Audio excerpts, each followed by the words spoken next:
Est-ce qu'on peut prendre des notes?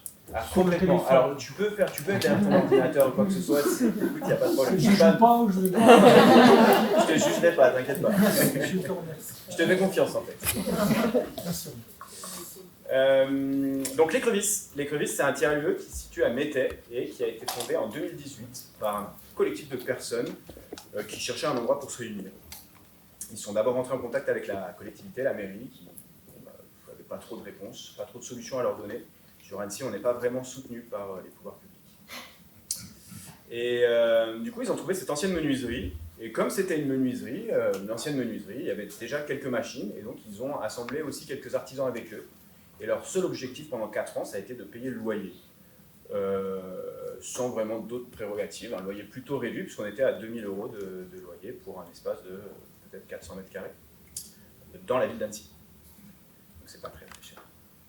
Et puis, au bout de 4 ans, le collectif a appris que les propriétaires souhaitaient vendre et qu'ils allaient devoir partir et donc cesser d'exister.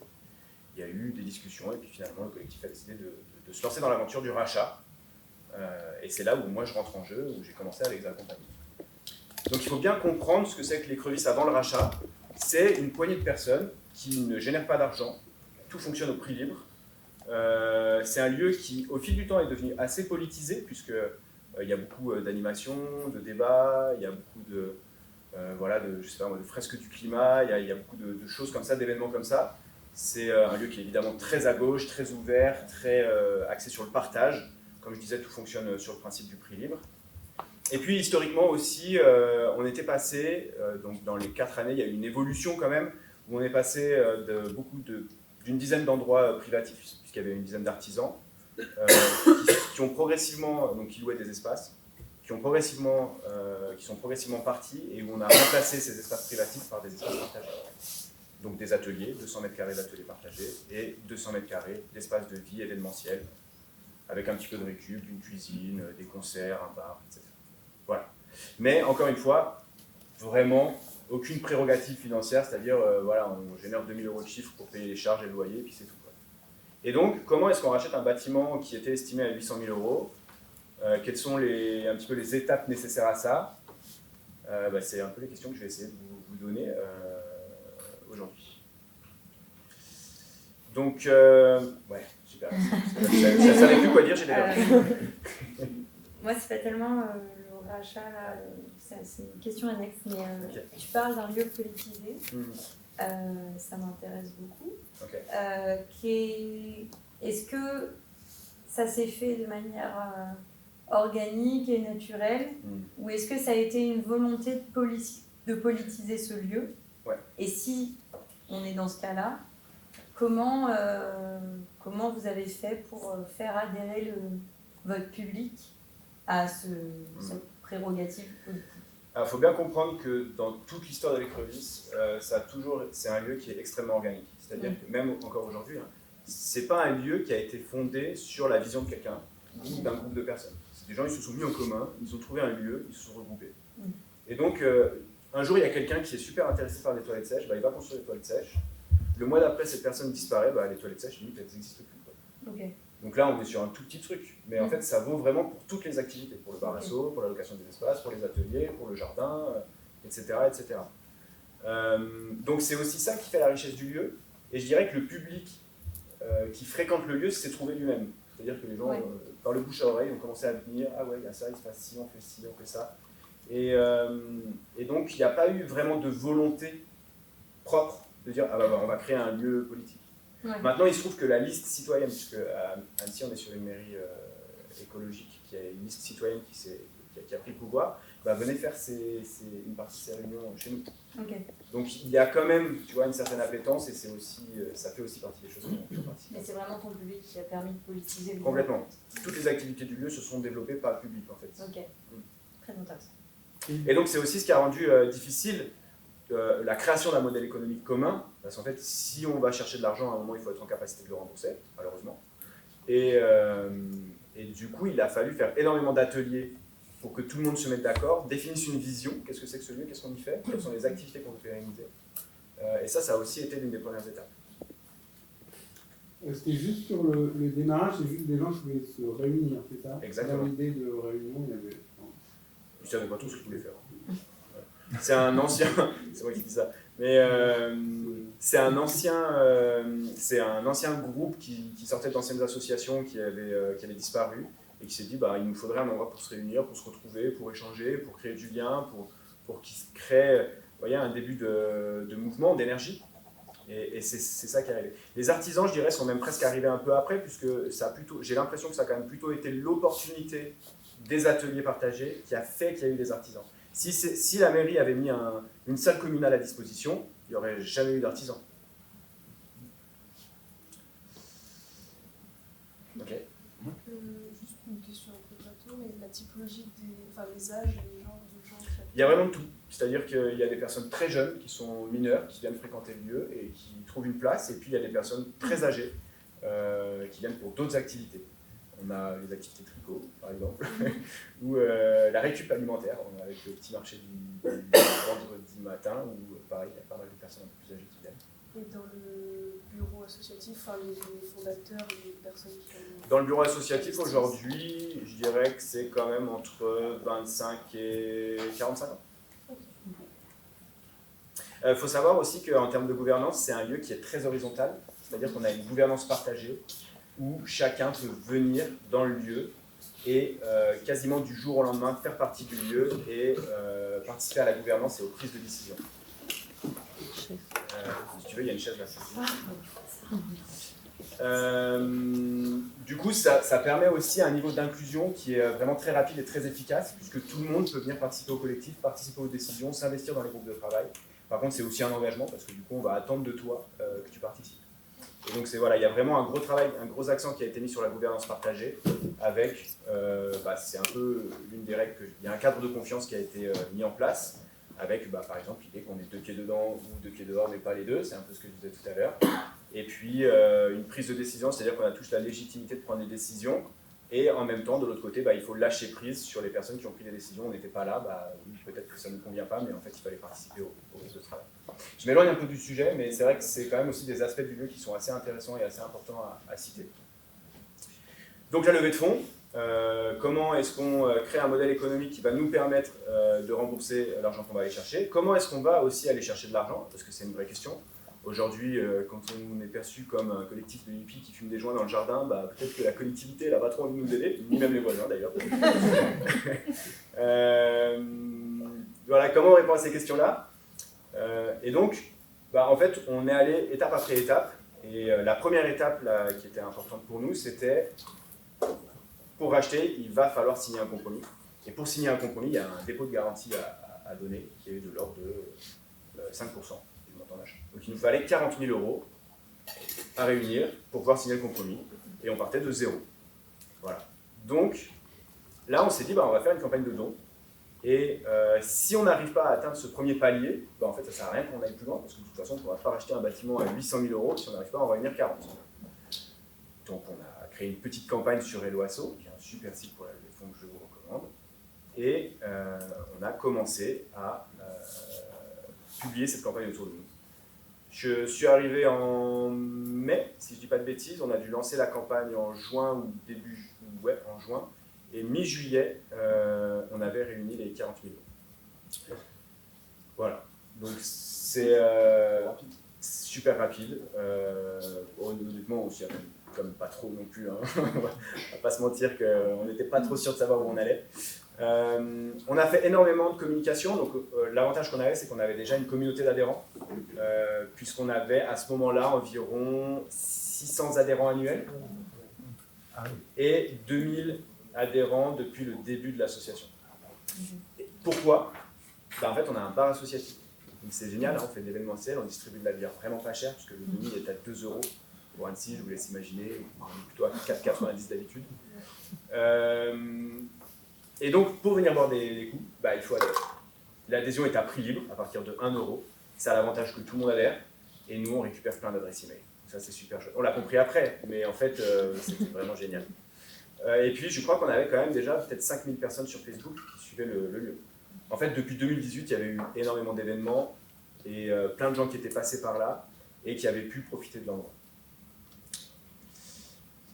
Donc les concerts, je vais revenir un peu sur les activités aussi pour comprendre pourquoi il y avait tant de monde. Les concerts, donc l'événementiel, les spectacles, la musique, etc. Et puis tous les ateliers portés par les bénévoles. À l'époque déjà, donc au moment du rachat et puis encore plus aujourd'hui, l'activité principale de Microbis au final c'est la location d'espace. C'est-à-dire qu'on a du coworking, on a des ateliers, mais on a aussi, donc ça c'est au final on loue un espace, hein, on a aussi des salles de réunion, des salles d'ateliers, etc.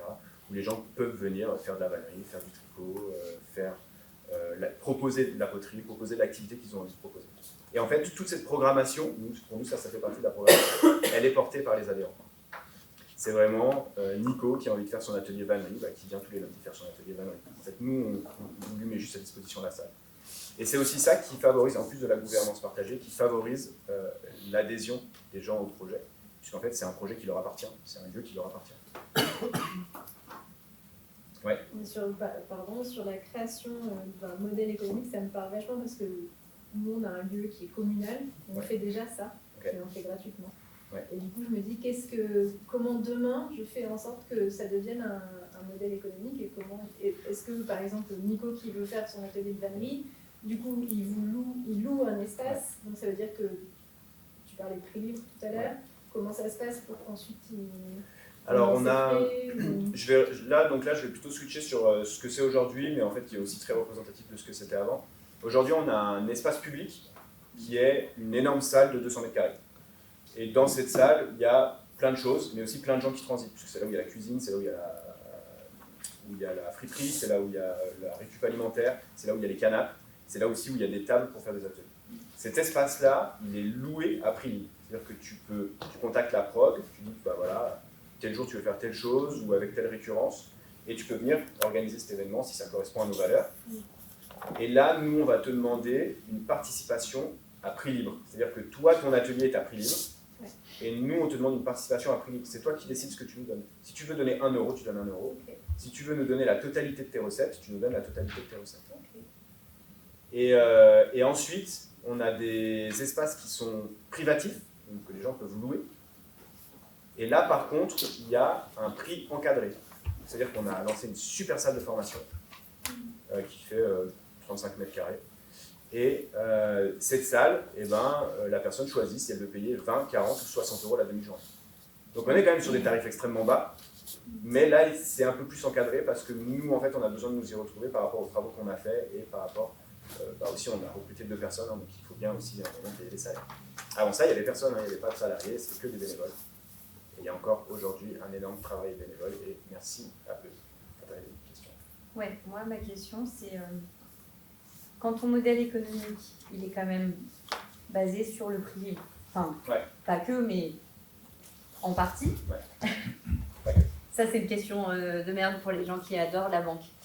Comment tu justifies d'un budget prévisionnel auprès d'un banquier ou de ton CA ou auprès des gens à qui tu dois rendre des comptes?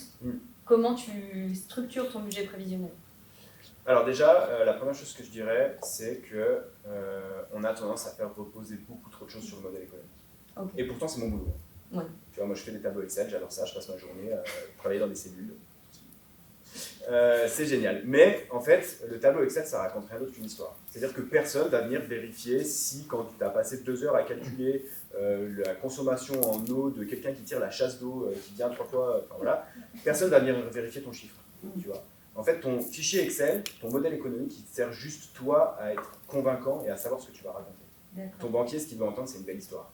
Il a envie que tu lui sortes de son quotidien, il a envie d'avoir du rêve et d'avoir envie d'aller pousser ton dossier auprès de son comité de sélection. Okay. Et en fait, ton fichier Excel et ton modèle économique, bien sûr, qu'il va le regarder et qu'il va regarder que ça correspond, mais en fait, tu peux lui faire dire ce que tu veux. D'accord. C'est des banquiers sympas ici quand même. Ouais. Notre banquière nous a dit, moi, si je ne finance pas votre projet, je ne comprends pas quel est le sens de mon métier. Wow. Tomber sur une perle. On lui a raconté une très belle histoire. Du coup, ça s'appelle la NEF, c'est une banque éthique solidaire. Et merci à eux. Depuis, mon interlocutrice préférée a fait une reconversion cuisine. J'aimerais bien. J'ai beaucoup plus de mal à trouver de l'argent. Attends, je vais finir. Du coup, ça c'est la première chose. Ensuite, pour la spécificité du prix libre, bah, soit tu peux faire abstraction du prix libre et considérer que c'est une moyenne et ne pas présenter le prix libre dans ton fichier Excel. Tu vois, tu fais une moyenne de ce que tu penses que le prix libre sera. C'est-à-dire que généralement, je vous invite à vous pencher sur le modèle des petites cantines qui fonctionnent sur le principe du prix libre et qui ont une très bonne façon de communiquer, de l'expliquer et qui mettent des différents paliers. Et ils ont vraiment un gros travail sur ce que représente le prix libre, sur l'impact psychologique aussi que ça a sur les gens. Parce que, par exemple, nous, on a des petites boîtes dans lesquelles les gens viennent mettre des pièces sans qu'il y ait personne pour regarder s'ils vont payer. Et quand on vient prendre du pain, bah, en fait, il n'y a personne, il n'y a pas de personne qui vient regarder s'ils vont mettre de l'argent. Bah, ça fonctionne que moyennement. Par contre, quand il y a quelqu'un pour réceptionner votre paiement, même au prix libre, bah, en fait, il y a l'impact psychologique du jugement. Est-ce que je mets assez, est-ce que je mets pas assez? Et ça, du coup, c'est une pression au final qu'on met sur les gens. Donc, est-ce que le prix est vraiment libre? C'est le prix au chapeau, en fait. D'une certaine manière. Pour les artistes. Ouais. Donc, je vous invite à regarder un petit peu les travaux que font les petites cantines là-dessus parce qu'ils ont vraiment des réflexions qui sont très intéressantes. Donc, tu peux faire le choix de ne pas le présenter.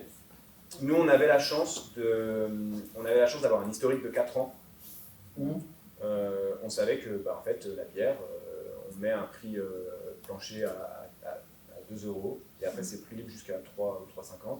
Bon, on sait que les gens, en moyenne, ils donnent, je sais pas, 2,80 €. Ouais. Les adhésions, bah voilà, on sait que l'adhésion elle est à prix libre, on sait que l'adhésion moyenne c'est 4,50 €. Voilà. Bon, bah, ça, l'historique, c'est sûr que ça aide à rassurer. Quoi. Okay. Voilà. Et après, bah, sinon, comme dans tout modèle économique, ce qui compte, c'est ton hypothèse. Encore une fois, que personne ne va venir vérifier à partir du moment où elle est à peu près cohérente. Ou en tout cas, tu la rends cohérente. Et du coup, bah, c'est à toi de fixer ça. Quoi. Okay. Je ne sais plus l'ordre des questions. Peut-être qu'on pourrait avoir quelqu'un, j'ai l'impression qu'il va y avoir beaucoup de questions. Peut-être qu'on pourrait avoir quelqu'un qui recense l'ordre des questions. Je peux faire ça. Allez, merci Julien. J'ai une question technique. C'est une assez grosse somme, 40 000 €. Est-ce que vous avez... C'était que le début. Oui, j'ai pas fini. Mais est-ce que vous avez émis des CERFA? Est-ce que vous aviez été reconnu d'intérêt général? Ça, c'est une super question. Merci pour cette question. Parce que c'est un effet de levier important sur les dons. Carrément. Donc là, c'est 40 000 €, c'était du don. Et nous, on considère qu'on est d'intérêt général. On n'est jamais allé chercher le rescrit fiscal. Ouais. Bah, parce qu'en fait, quand tu vas le chercher, il y a un risque de refus. Ouais. Et puis, bah, nous, on n'avait pas envie qu'on nous refuse de ça. Et on considère réellement qu'on est d'intérêt général. Mais vous n'avez pas été... Du coup, vous n'avez pas émis de CERFA ou vous en avez émis? On a émis plein de CERFA. D'accord. Mais pas automatiquement par la plateforme Eloasso? Et automatiquement par la plateforme Eloasso. Ils ne te demandent pas sur Eloasso ta justification? Alors peut-être qu'on s'est engagé sur l'honneur d'être d'intérêt général. Je me souviens. Tu fais ça, tu peux faire ça. Ouais. Tu n'es pas obligé d'aller le chercher officiellement. C'est toi qui t'auto-évalues. Ouais, voilà. Ok, je suis d'intérêt général. Après, il y a le risque que ça... non mais oui, une asso, elle est présumée d'intérêt général. Oui. Après, effectivement, s'il y a un contrôle fiscal potentiel qui vient il y a quand même un certain nombre de règles qui sont à l'appréciation du contrôleur. Mais quand même, nous on est à peu près sûr, je n'ai pas la liste des critères en tête, mais on est à peu près sûr, on est sûr d'être d'intérêt général. Après, il y a d'autres règles fiscales, donc là par rapport à la non-concurrence, par rapport au secteur d'activité, etc. Et là c'est pareil, il y a encore tout un tas de choses qui sont défendables. Par exemple, moi je suis un fervent défenseur du prix libre, parce qu'en fait, le prix libre, ça vient toucher un ensemble de personnes qui ne pourraient pas se permettre de payer des services. Voilà. Et qui du coup, d'emblée, quasiment d'emblée, nous classent d'intérêt général. Après, à partir d'un certain montant, à partir d'une certaine somme, ça vaut toujours le coup d'avoir recours à un tiers opposable. Il y a plein de cabinets comptables ou fiscalistes qui sont en mesure de faire l'étude pour vous, de vous produire un papier que vous pourrez venir montrer à l'administration fiscale et qui au moins en interne à vous peut vous aider, vous rassurer. Ouais. Tu as dit que ça reposait toujours, enfin ça devait reposer et ça repose toujours vachement sur la location du lieu. Et du coup, est-ce que ce modèle économique fonctionne que si le lieu est grand, ça marche que s'il y a de l'espace? Parce que sur des services qui sont plus petits, est-ce que ça fonctionne pareil si on peut pas je pense qu'il y a forcément une économie d'échelle, une taille critique. Il y a forcément une taille critique à atteindre, c'est-à-dire que tu ne vas pas pouvoir financer un équivalent temps plein sur 20 mètres carrés de surface. Tu vois, donc forcément, si tu veux financer quelqu'un à temps plein, il faut peut-être avoir un espace suffisamment grand pour... voilà. Sinon, ça va t'obliger d'avoir une activité plus commerciale. En fait, tout dépend là où tu mets le curseur. Voilà. Donc nous, ça fonctionne parce qu'on a beaucoup de choses au prix libre, notamment les ateliers partagés sont au prix libre, la boisson est au prix libre. Par contre, la location des bureaux, parce qu'on a des bureaux, elle, c'est un prix fixe, qui est modéré, mais qui est fixe. Les ateliers privés, c'est-à-dire quelqu'un a un atelier qui loue pour l'année ou pour le mois, c'est à prix fixe. Tu vois, donc tout n'est pas forcément à prix libre.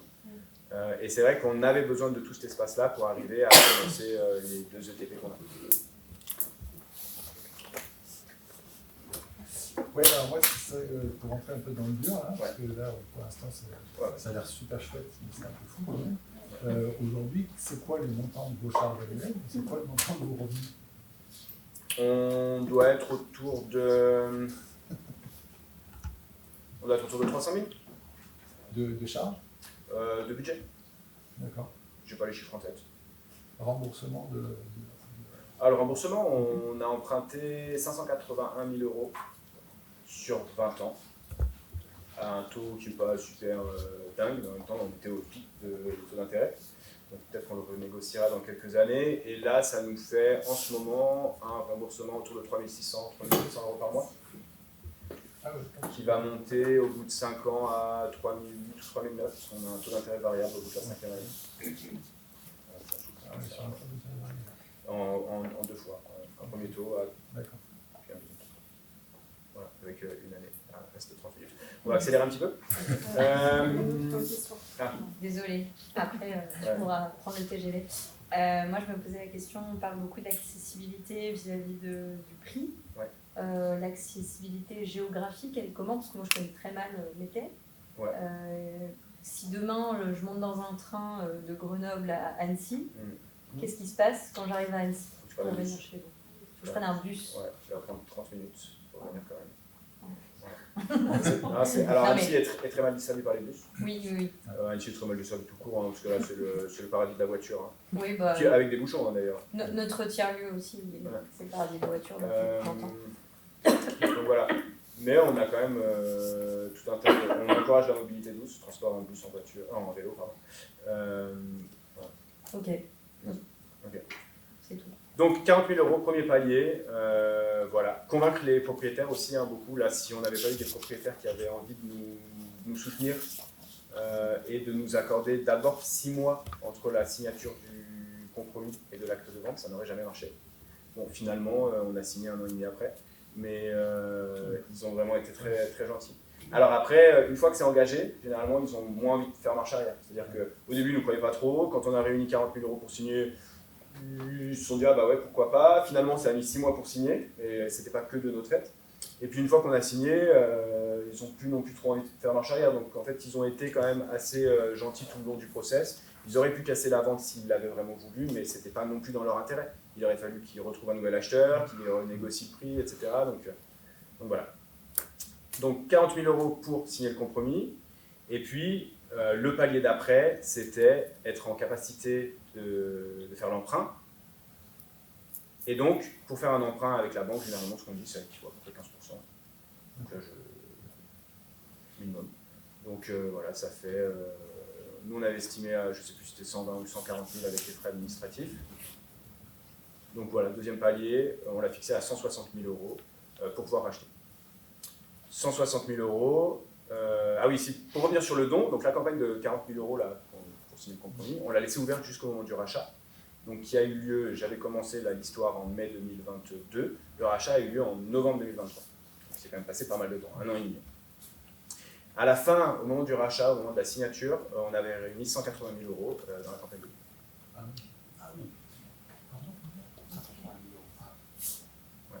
Moi, je voulais savoir la typologie des donneurs. Est-ce que c'est que des personnes physiques? Est-ce qu'il y a des personnes morales? Quelques personnes morales, assez peu finalement en nombre, mais en volume, peut-être 30 000 €. Sur les dons, hein, je parle uniquement. Et après, pareil pour les autres. Globalement, à peu près le même ratio. Beaucoup de personnes morales, beaucoup de petits dons. En fait, on a utilisé 3 leviers différents. Donc, je vous ai parlé du premier qui sont les dons. Suite à ça, on a lancé ce que nous, on a marketé comme des parts sociales, ce qui sont en fait de l'apport associatif. Parce qu'il n'y a pas de part sociale dans une association. Mais en fait, c'était plus simple dans l'esprit des gens de se dire bah, j'achète un truc qui coûte 100 €, je suis adhérent permanent de l'association, et puis ça me donne une voix dans les décisions. Sauf que la voix dans notre organisation, je vous l'ai dit tout à l'heure, vous l'aviez d'office à partir du moment où vous adhérez.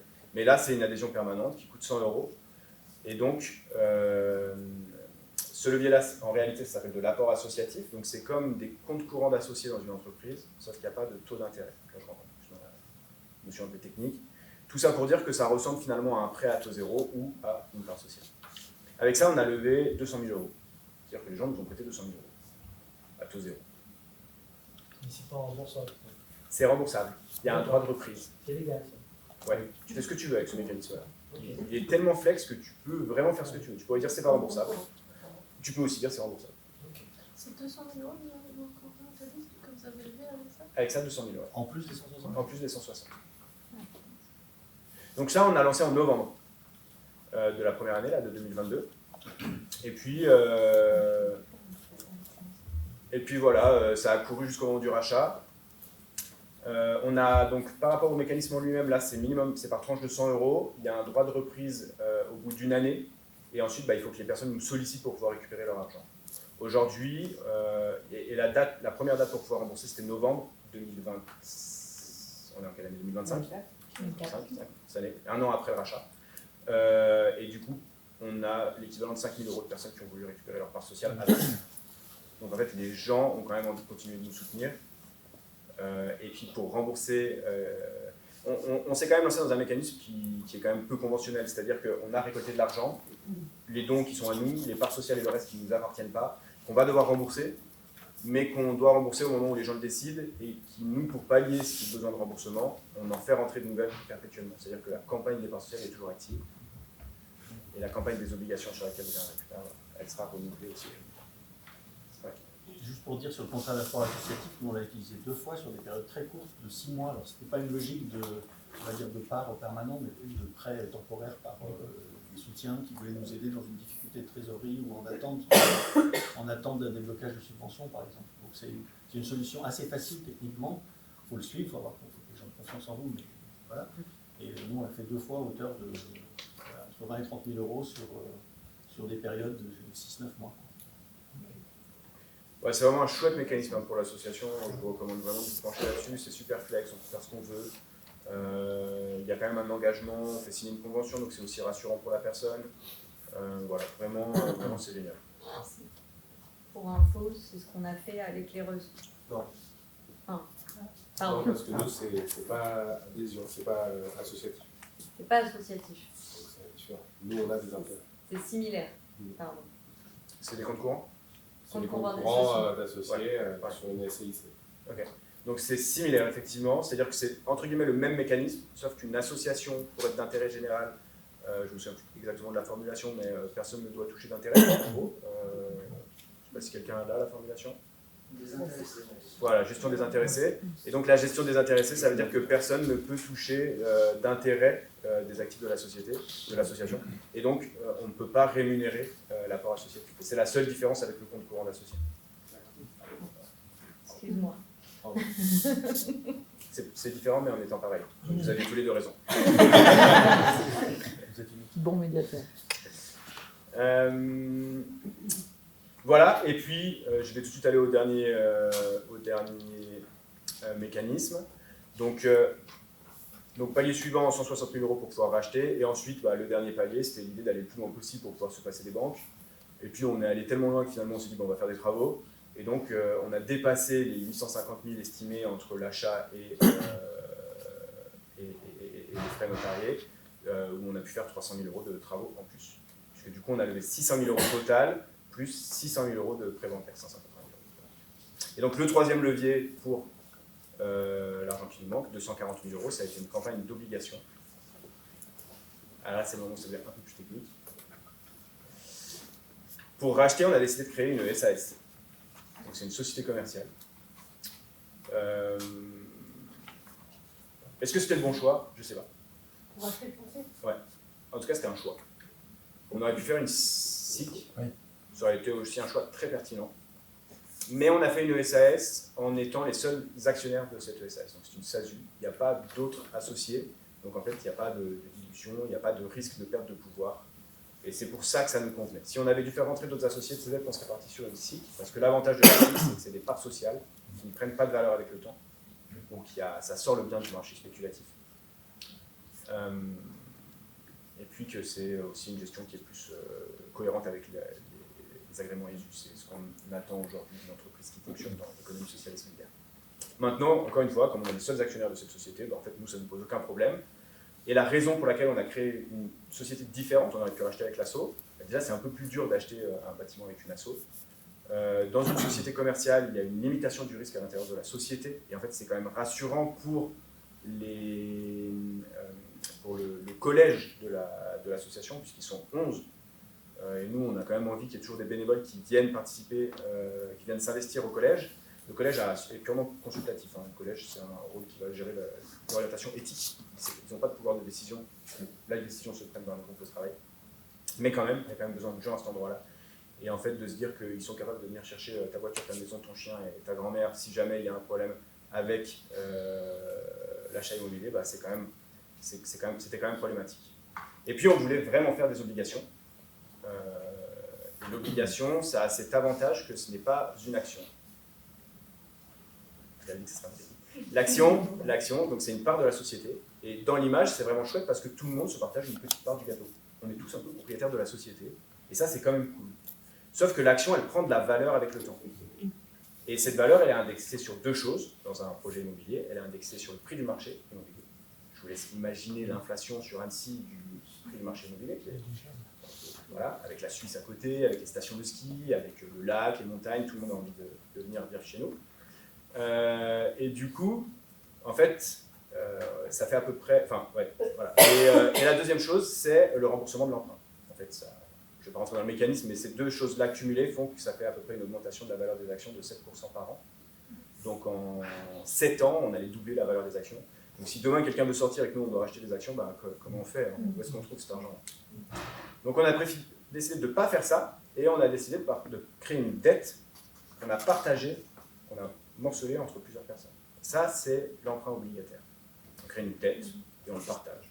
Donc chacun est venu acheter un petit bout de notre dette, par part de 500 €. Et pour chaque personne qui a acheté un petit bout de la dette, nous, on a décidé de leur donner 3% par an en retour sur investissement. Il y a un engagement de 5 ans, et au bout des 5 ans, on rembourse la totalité de la dette. Donc nous, tous les 5 ans, on relance une campagne d'obligation pour retrouver le montant nécessaire entre ce qu'on a, entre ce qu'on a perdu et ce qu'on a besoin aujourd'hui. Donc c'est un endettement permanent. Enfin. Voilà, on estime qu'on n'aura pas remboursé les obligations et les parts sociales avant d'avoir remboursé la banque. Donc la banque, c'est déjà 20 ans. Après, ça va très vite. Hein. Une fois qu'il n'y a plus les mensualités de la banque, tout le reste s'enchaîne très rapidement. Mais en fait, ces deux mécanismes-là nous permettent... Donc on a levé 240 000 € avec les obligations. Total, un peu plus de 600 000. Et donc ces deux mécanismes-là nous permettent d'arriver avec beaucoup de fonds propres et quasi-fonds propres, de façon ensuite à pouvoir aller voir la banque et leur dire, bah, regardez, nous on a réuni tout ça d'argent. Pour racheter, faire les travaux, on a besoin de tout ça. Donc là, en capacité, enfin en taux d'endettement, on n'est qu'à 50%. Et ça, en fait, c'est très chouette pour la banque, parce que c'est pas parce que la NEF est une banque éthique qu'elle nous soutient, même si évidemment ça aide, c'est surtout parce qu'ils ne prennent pas de risques. C'est-à-dire que le lendemain du rachat, le projet immobilier se cassait, partait en ruine. En fait, ils récupéraient tout leur argent sur la revente du bâtiment directement le lendemain. Notamment parce qu'on a un taux d'endettement qui est très faible. Je pourrais rentrer dans les détails, mais là, ça va vraiment. C'est le...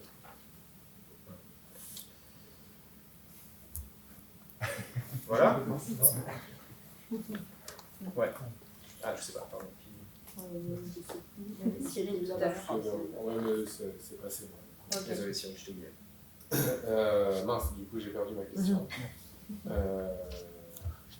Merde. Prends l'autre question, ça va me revenir. Désolé. Est-ce que, même si, par rapport aux chiffres que vous donnez qui veulent le tourner un peu, au niveau des montants, est-ce que vous avez considéré appeler à l'aide les cigales? Oui, je suis allé les voir une fois. Et alors les cigales, c'est un prêt, hein, c'est ça? Je me souviens plutôt que son il est prise de part ou des prêts à taux zéro? Alors, donc on a fait les cigales, on a fait France Active, on a fait les Oasis parce qu'ils font ça aussi, on a fait voilà, tout cela, en fait tous ces organismes qui prêtent de l'argent mais pour des courtes durées. C'est-à-dire qu'ils prêtent de l'argent pour 7 ans maximum. Et on vient parler de 5 ans tout à l'heure, non? 5 ou 7 ans. Oui, c'est différent, Ah oui. parce qu'on ne rembourse pas. Dans les faits, on ne rembourse pas. On rembourse tous les 5 ans la totalité, mais dans les faits, comme on fait rentrer au même moment, on ne rembourse jamais. C'est juste un flux de trésorerie qui tourne en rond, quoi. Tandis que si France Active, par exemple, te prête de l'argent, ils vont prêter pour de l'aménagement, pour simplifier, donc sur une durée de 5 à 7 ans maximum. Et en fait, tu as un flux de trésorerie de remboursement qui est trop important à gérer pour une association qui génère pas, qui n'est pas commerciale en fait. Et nous, notre objectif, c'était vraiment d'arriver à conserver nos valeurs d'ouverture, de partage, de prix libre, sans venir faire poser trop de poids sur le modèle économique. Ce qui allait être le cas si on avait une période d'endettement plus courte. C'est aussi pour ça qu'on part sur un endettement de 20 ans avec la NF et pas 15 ans. En fait, ça baisse les mensualités. Les mensualités étant plus faibles, on a plus de flexibilité sur la possibilité de ne pas faire rentrer d'argent. Parce que c'est ça qu'on cherche, on ne veut pas faire d'argent. C'est ça le revenu. Ah. Donc là, quand vous avez commencé la campagne de financement, il y avait, comme tu disais, une base de données de 2000 personnes à peu près à aller chercher. Est-ce que tu aurais, ou comment ça pourrait se passer pour quelque chose de complètement nouveau qui n'a pas de base de données Et justement, quelle communication, comment... Parce que ça demande énormément de pédagogie, d'expliquer tout ça aussi, beaucoup de temps pour rencontrer les gens, leur expliquer. Déjà, ça allait très vite parce qu'en un mois et demi, il y avait déjà 40 000 €. Oui, nous on a dit salut, on a besoin d'aide, venez nous aider. Tu vois, ça a été le premier message. Et c'est comme ça qu'on a réuni les 40 000 € pour le rachat. Après, les mécanismes en eux-mêmes, en fait, il faut les simplifier. Déjà, toi, il faut les comprendre, parce que si tu ne les comprends pas, tu ne vas pas être en mesure d'en parler. Ensuite, il faut comprendre l'image qu'elle véhicule. Tu vois, si je te parle d'une part sociale ou d'un prêt à taux zéro, parce qu'on a vraiment joué sur les deux tableaux, c'est plus simple que si je te parle d'un apport associatif avec droit de reprise. Tu vois, l'apport associatif avec droit de reprise, personne ne va en entendre parler. Si je te dis, viens acheter une petite part sociale pour qu'on soit tous propriétaires de cette magnifique demeure, l'histoire derrière, elle n'est pas la même. Tu vois, on crée un bien commun au service de ses utilisateurs et tu viens faire partie de l'aventure avec nous. C'est beaucoup ce que je répète en ce moment, c'est-à-dire que en fait, l'histoire compte plus que tout le reste, quoi. Et donc, si tu parles de zéro, pour répondre à ta question, je dirais que c'est important de savoir ce que tu fais, important de savoir quelles sont les valeurs que tu véhicules, quelle est l'image que tu donnes au projet. C'est plus intéressant d'avoir quelque chose de concret qui peut commencer. C'est-à-dire que si tu parles de 0-0 et que tu n'as vraiment pas de lieu, tu vois, qu'on ne sait pas ce que tu fais, c'est toujours plus dur, tu vois, que quand c'est possible de montrer concrètement ce que tu fais. Et puis après, la communauté, c'est super important. C'est-à-dire que, en fait, ton projet, moi je considère que ton projet réussira que si tu arrives à embarquer tout un tas de personnes avec toi. Quand tu es deux, tu as déjà 2 fois plus de mains que quand tu es tout seul, quoi. Et donc tu peux faire beaucoup plus de choses avec tes petites mains. Ah. Moi j'avais une question encore, mais pourquoi ça s'appelle Écrevis? Parce qu'ils n'ont pas trouvé de nom mieux. D'accord. En fait, il se trouve que dans le lac d'Annecy, il y a des écrevisses à pattes grises, qui sont des écrevisses endogènes de la région. Voilà, des trucs qui sont là depuis toujours. Endémiques. Et il y a un restaurateur, il y a quelques années, il y a pas mal d'années, qui a ramené des écrevisses américaines, orange, l'auberge du Père Bise. Et en fait, elle colonise le lac et elle mange les écrevisses. Et donc, il y a un dernier vivier d'écrevisses juste en bas, dans la friche, parce qu'il y a 6000 m² de terrain, type friche, et qui est géré par une association de protection de la nature qui s'appelle Aster. Et en fait, ils se sont dit, on va s'appeler Écrevis. Et donc, ils ont trouvé un acronyme qui veut dire espace commun de rencontre, extraordinaire, vecteur, idée à suivre. Wow. Comme quoi, la com, c'est important d'avoir des communicants dans son équipe. Tu avais une question? Oui, j'avais deux questions. Laïs aussi. Ma première question, c'est est-ce que tu pourrais, à l'issue de cette petite table ronde, nous partager un camembert des 1200, des 1,2 million comment ça se répartit de 240 par-ci, 60 par-là parce que... Pour simplifier, vraiment simplifier, tu as la moitié des 1,2 million, c'est de l'emprunt. Ok. Et ensuite, dans cette moitié qui reste, qui n'est pas d'emprunt, tu as un tiers. Un tiers de dons, un tiers de part sociale, un tiers d'obligation. Dans les faits, il y a quand même moins de dons, un peu plus de part sociale et un peu plus d'obligations. C'est 180, 200, 240. D'accord. C'est en gros un tiers. Et ma deuxième question, c'est est-ce que, à ton avis, le territoire où vous êtes situé, donc à côté d'Annecy, qui est une région quand même où les gens ont des moyens, on va pas se mentir, a contribué à la réussite des levées de fonds ou pas? Alors, évidemment que oui, et évidemment que non. Okay. C'est-à-dire que je pense que ton projet coûterait moins cher si tu le faisais ailleurs. Oui. Tu vois. Voilà. Ensuite, c'est sûr que je pense que les valeurs et ce que véhicule le projet est plus important que sa localisation. Oui. Ouais. Et dans le sens où, par exemple, moi je me mets dans la tête de quelqu'un qui est aisé financièrement autour d'Annecy et qui partage les valeurs de ton projet, peut-être que dans le prix libre, c'est quelqu'un qui peut plus facilement accompagner un projet à valeur solidaire, quoi. Ouais, c'est quand même un lieu, encore une fois, qui est très politisé. Et quand je dis très politisé, ça ressemblait quand même beaucoup à un squat. Okay. Du coup, on n'a pas toute la population d'Annecy qui vient. C'est pas parce qu'on prône des valeurs d'ouverture qu'on est effectivement ouvert à tout le monde.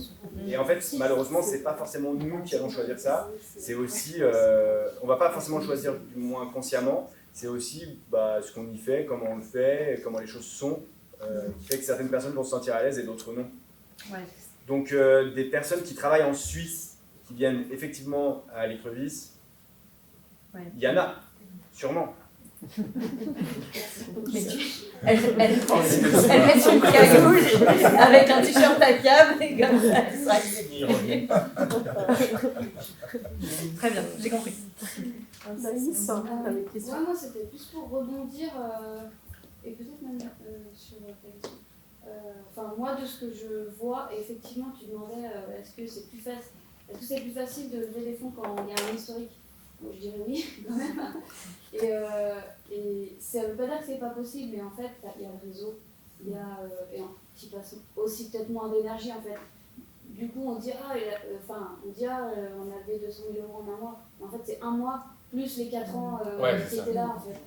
Et l'exemple du Mini-Listan aussi, si vous connaissez, c'est exactement ça. Ils n'ont pas levé 1 million en 2 mois. Enfin, voilà, il y avait 10 ans de boulot avant. Et oui, donc c'est facile. Alors, est-ce qu'il faut démarrer avant de lever les fonds? Je ne sais pas, là, je ne sais pas répondre. Mais je pense que ça se questionne de créer un attachement, en fait, aussi au projet. Voilà, tous les gens qui vont venir, qui vont y voir quelque chose, à un moment, ils auront envie de participer. Demander des sous sans avoir ni fait de preuve, ni rien présenté au départ, c'est sûrement plus complexe. Et après, sur la question, moi j'ai quand même bien suivi le projet de l'écrevisse. À Annecy, il y a assez peu de SS, en fait, de structures de SS. Alors que si on creuse, il y en a quand même. Mais en fait, elles sont peut-être moins visibles aussi. Voilà. Et du coup, je pense que c'est un projet qui a rassemblé tous ces gens qui avaient envie de ça aussi dans la commune et même communauté de communes, parce que c'était assez peu présent. Et peut-être que, et je trouve que c'est un exemple assez exceptionnel, mais peut-être que s'il y avait un deuxième projet aujourd'hui, maintenant que ça a rassemblé une fois, je ne sais pas si ça marcherait aussi bien, moi je me pose la question. Mais je pense que oui, ça a rassemblé tous ces gens qui cherchaient de l'ESS sur la commune, et c'est aussi, je me dis qu'il y a aussi ce facteur-là, mais ça n'empêche pas tout ce que tu as fait et tout ce qu'ils ont fait. Voilà. Je trouve que c'est un bel exemple. Je suis assez d'accord avec tout ce que tu as dit et aussi la dernière partie, c'est-à-dire qu'effectivement c'est le premier vrai tiers-lieu d'Annecy. Aujourd'hui, je ne considère pas non plus qu'il y en ait vraiment un nouveau. même s'il y a plein d'initiatives qui essaient de se lancer avec des réussites et des échecs. Mais j'ai hâte qu'on puisse voir si ce que tu dis est vrai à travers un nouveau tiers-lieu qui viendrait prendre place et qui aurait peut-être besoin d'argent. Ce serait très intéressant, effectivement, de pouvoir réessayer. Oui, mais juste dire un truc, c'est que, après tu vas peut-être me contredire, mais sur des projets, que ce soit des tiers-lieux, mais peu importe le projet en fait, il y a l'histoire, comme tu le dis, mais il y a aussi les personnes. Il faut incarner, quoi. C'est-à-dire qu'on ne peut pas que être un collectif. On a aussi des personnes qui vont être un peu les leaders du collectif, qui vont raconter l'histoire, être convaincantes. Et du coup, quand même ton projet est petit ou tu es dans un petit village, etc., il faut aussi avoir cette capacité à être porte-drapeau, ambassadeur de ton projet. Et ça, c'est hyper important. Et du coup, c'est beaucoup de temps humain, même dans ton quotidien. Enfin, tu vois, ça ne peut pas être qu'un collectif. Vous rejoignez un peu sur ces deux points et c'est vrai que je l'ai déjà dit et je le redis, c'est super important le temps que tu passes sur ta communauté à montrer ce que tu fais, à en parler aux gens et puis aussi et surtout à la faire grossir, c'est-à-dire que il y a les utilisateurs mais il y a aussi les bénévoles et en fait ça demande de lâcher prise parce que souvent, quand on arrive avec un projet, avec une idée, on a quand même quelque chose qui est très carré. Et quand on fait rentrer quelqu'un d'autre qui, lui, a une vision légèrement différente, plus plein de visions différentes, forcément, ce qu'on voulait faire de base va plus du tout ressembler, enfin, ce qu'on est en train de faire ne ressemble plus du tout à l'idée qu'on avait de base. Sauf que c'est aussi là la force du collectif, c'est-à-dire que plus on est nombreux, plus on a la capacité d'en parler autour de nous, plus on est nombreux, plus on est capable de faire quelque chose qui correspond à plein de personnes différentes et je pense que c'est une richesse qui est vraiment importante à développer.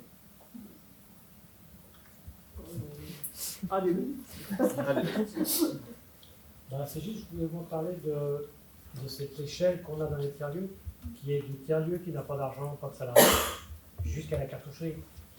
Je veux dire, c'est ce qu'on veut faire et comment on veut le faire en fait.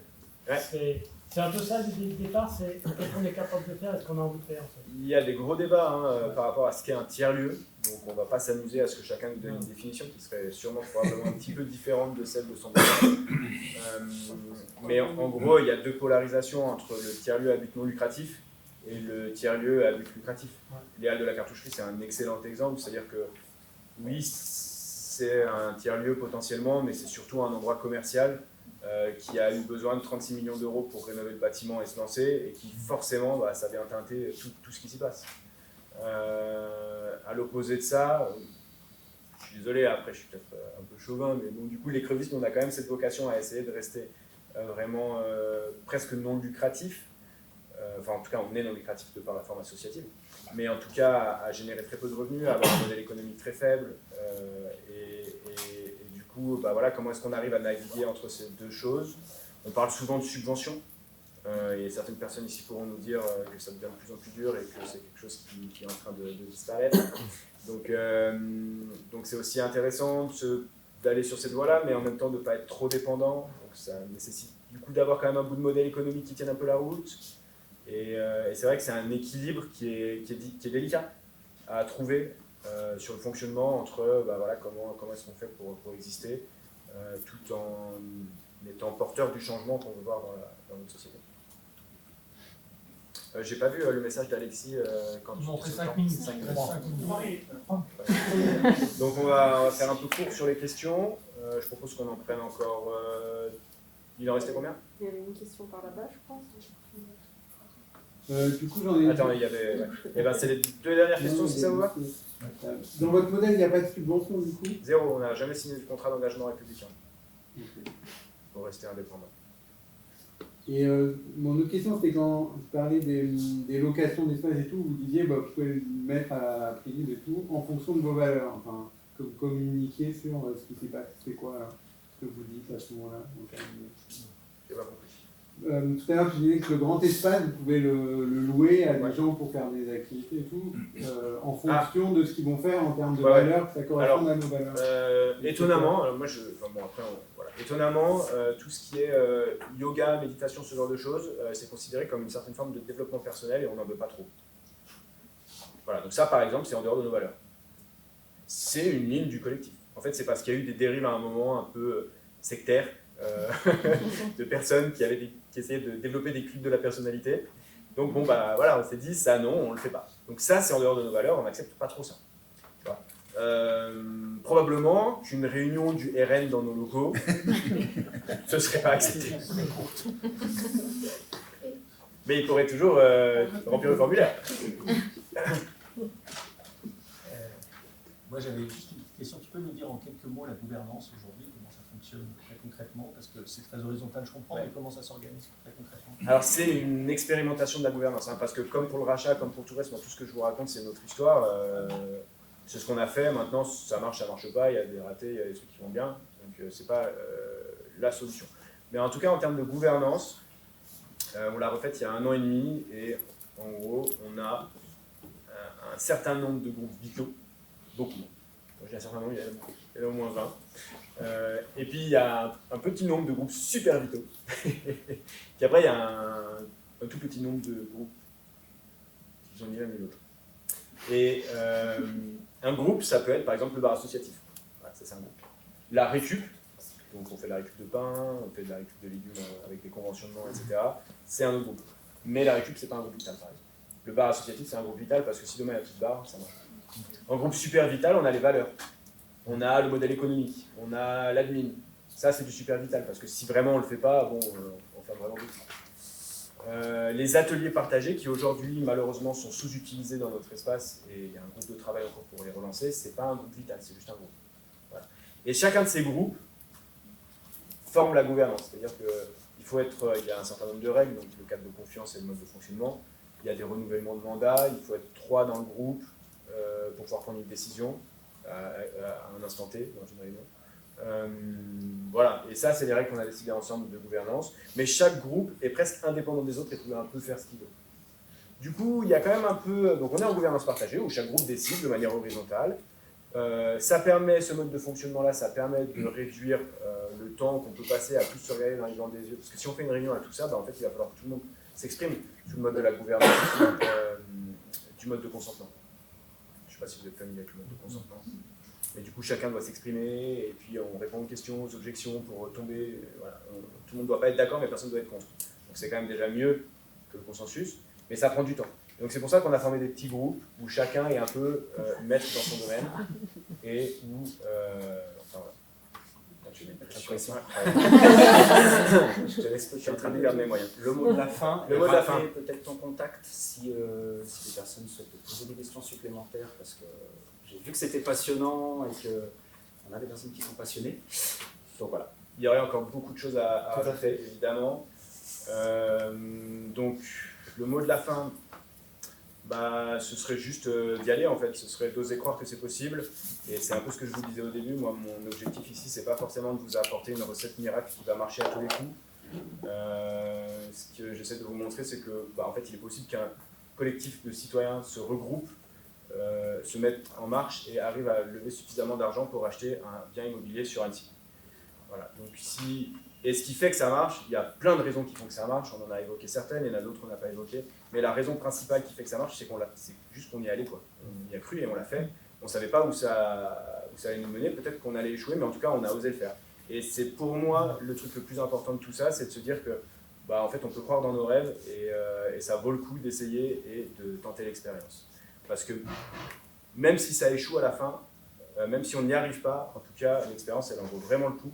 C'est des moments qui sont incroyables, c'est un moyen de grandir, d'évoluer, de maturer qui est aussi exceptionnel. Et voilà, quoi, c'est une expérience de dingue. Quoi, donc, si on veut te joindre, quel numéro de téléphone, ton mail. Bah, on fera passer sinon. Oui, voilà, je suis là tout l'après-midi. J'ai une page LinkedIn, vous pouvez me trouver, Romain Bidot. Et c'est super, merci. Et voilà, n'hésitez pas à venir me voir. Merci.